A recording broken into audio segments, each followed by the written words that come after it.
Bom, e ainda sobre esse assunto, também nesta quinta-feira, Lula sugeriu que o Mercosul aprove uma declaração conjunta contra uma possível guerra entre as duas nações sul-americanas. O presidente apresentou a proposta durante a abertura da reunião da cúpula do bloco, no Rio de Janeiro. Caso considerado útil, o Brasil e o Itamaraty estará à disposição para sediar qualquer e quantas reuniões forem necessárias. Dito isso, eu gostaria de dizer que nós vamos tratar com muito carinho, porque se uma coisa que nós não queremos aqui na América do Sul é guerra. Nós não precisamos de guerra, nós não precisamos de conflito. Adalberto Piotto, muito boa noite. Lula, então, sugeriu o Mercosul como possível mediador desse conflito entre Guiana e Venezuela. Disse que a América do Sul não quer guerra, mas também não condenou em momento algum, né, as ameaças do ditador Nicolás Maduro à soberania da Guiana. Boa noite. Paula, boa noite. Augusto, boa noite. Ana Paula, Constantino. Esse é o problema. Porque é o Brasil, pelo tamanho do Brasil e a influência que se pretende que ele tenha, além, obviamente, que se espera que ele tenha numa situação como essa, até porque nós estamos falando da fronteira brasileira, no norte do país. O Brasil, antes de esperar que o Mercosul faça uma declaração em conjunto, o Brasil, e aí eu estou falando o presidente Lula, que imagina que isso que ele faz é liderança. Não, a liderança é a defesa da lei internacional, presidente. A liderança é dizer ao Nicolás Maduro, seu amigo, agora o senhor não precisa mais de intermediário, ele é seu amigo. O senhor o recebeu aqui com honras de chefe de Estado em Brasília, aliás, para espanto de qualquer democrata. Mas, enfim, vai que o senhor acredita que a democracia seja uma coisa diferente. Nós estamos diante de um caso de guerra de expansão. Isso é do século XX, não cabe no século XXI. Guerra de expansão territorial. Nós estamos num caso claro de invasão, de anexação, de redesenho de fronteira. Isso afronta toda a lógica do direito internacional. E o senhor está dizendo, vamos fazer uma declaração em conjunto, não sem antes o Brasil e, obviamente, o Itamaraty e a presidência do senhor ir lá e condenar essa tentativa, essa pretensão de Nicolás Maduro, que é um ditador, que fez um referendo interno no país para decidir o futuro do terreno de outro país. Qual o sentido disso? Nenhum, claro, todos nós sabemos. Então, quer dizer, essa lógica, essa pretensão do Lula de vamos conversar, vou colocar o Brasil aqui, o Itamaraty à disposição para poder fazer reuniões. Não há reunião e negociação numa situação dessa sem antes uma condenação, porque eu tenho um país querendo invadir o solo do outro, eu tenho um país querendo anexar um terreno do outro país, eu tenho um país querendo infringir a lei internacional que permite, obviamente, a soberania, que garante a soberania. Então, quer dizer, falta ao presidente Lula, apesar dessa pretensão toda dele de se imaginar um líder global, coisa que ele não é. Nós sabemos todas as declarações recentes que ele fez, agora, há pouco, inclusive, sobre, por exemplo, a guerra na Ucrânia, ou mesmo a questão de Israel, da invasão do solo soberano de Israel e a matança de civis sem direito de defesa, num crime de guerra, claro, um crime de guerra. Todas as declarações do Lula foram estapafúrdias. Todas desconectadas da lógica da proteção da lei internacional e das pessoas. E agora ele não faz nenhuma declaração, nada, nenhuma declaração condenando Nicolás Maduro pela pretensão de invadir um país vizinho, de redesenhar as fronteiras da América do Sul, dos países ali, no caso da Guiana. Não tem a menor chance de liderar alguma coisa assim desta maneira.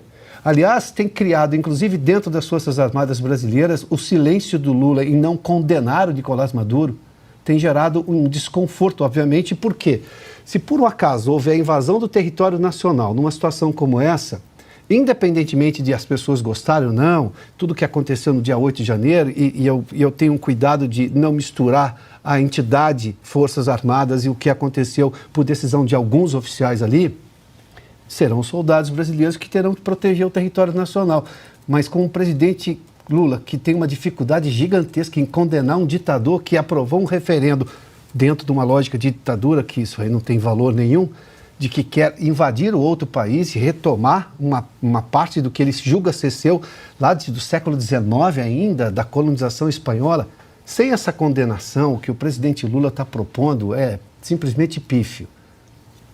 Augusto Nunes. Boa noite, Paula. Muito boa noite. Vale só lembrar, né, o Piotto lembrou desse referendo fajuto que foi aprovado aí na Venezuela. Logo na sequência, Nicolás Maduro, então, anunciou a criação de um estado de Guiana Essequiba, nomeou um interventor, instalou um posto militar na fronteira e ainda começou a distribuir mapas, né, da anexação de 70% do território do país vizinho por conta. Essa é a situação. Fazer um referendo em São Paulo para decidir o que deve ser feito no Amazonas.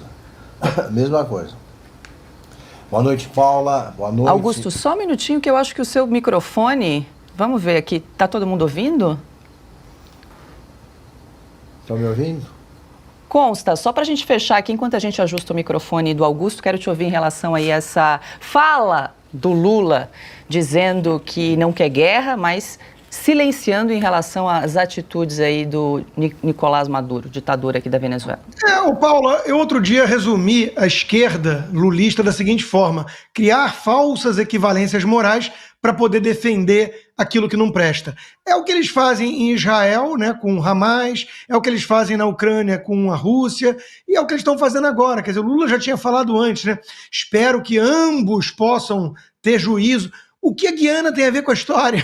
Descobriu o petróleo e está sendo ameaçada por um imperialista comunista, companheiro do Lula. Agora, o presidente da Guiana dizer que o Lula disse que vai dar apoio incondicional à Guiana, eu não sei se conto eu ou contam vocês para ele quem é Lula, né?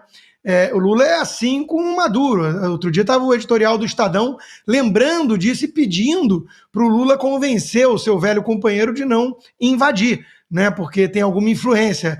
Esse elo foi proibido de ser mencionado durante a campanha eleitoral pelo TSE. Vamos lembrar disso, né? Mas é óbvio que o Lula é próximo do Maduro e está criando uma falsa equivalência. Não, vamos conversar, queremos a paz, vamos todos sentar numa mesa de bar e tomar uma cervejinha, né? É como ele ia trazer a paz para Rússia e Ucrânia. E ignorando, então, que o companheiro de longa data dele, que ele pede voto em vídeo, que ele apoia, está ameaçando invadir um país. É como o Augusto ia dizendo aí, né? São Paulo decidir o futuro do Amazonas.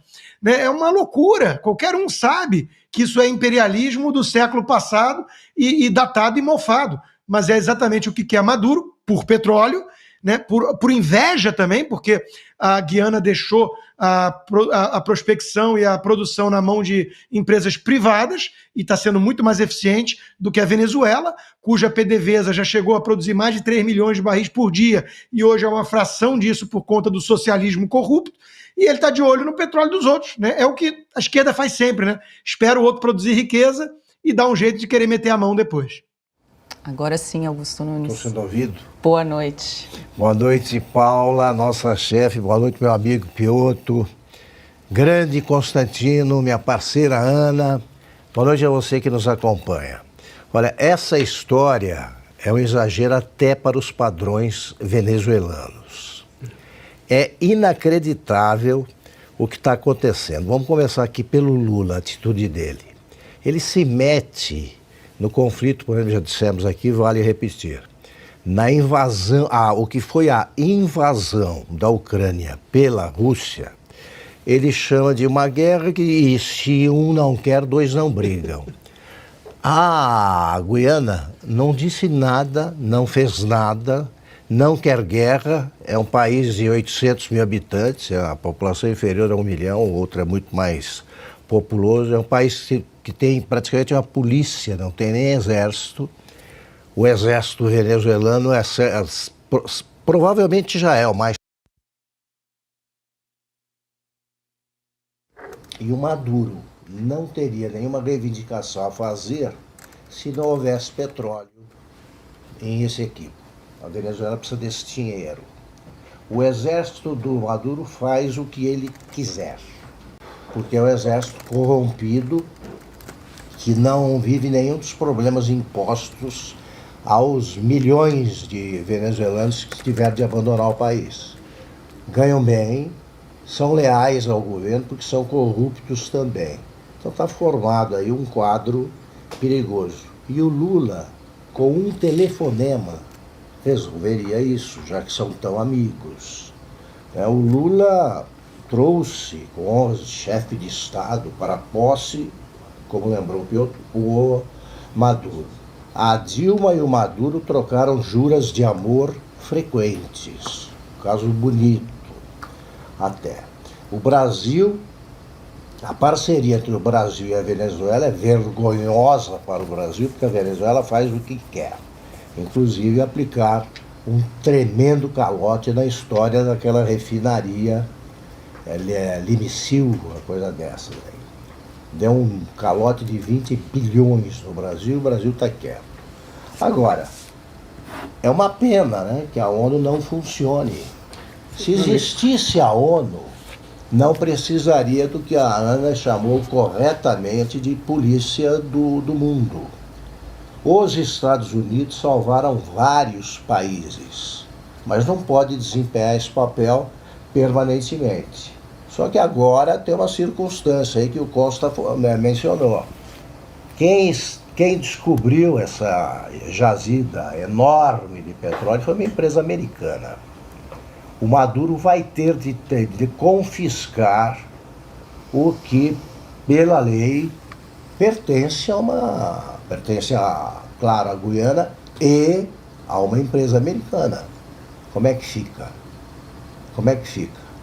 Quando o Chávez começou a botar as manguinhas de fora, o Clinton, isso foi contado pelo Fernando Henrique Cardoso, Clinton ligava para o Fernando Henrique, chama aquele cara aí e fala que para parar.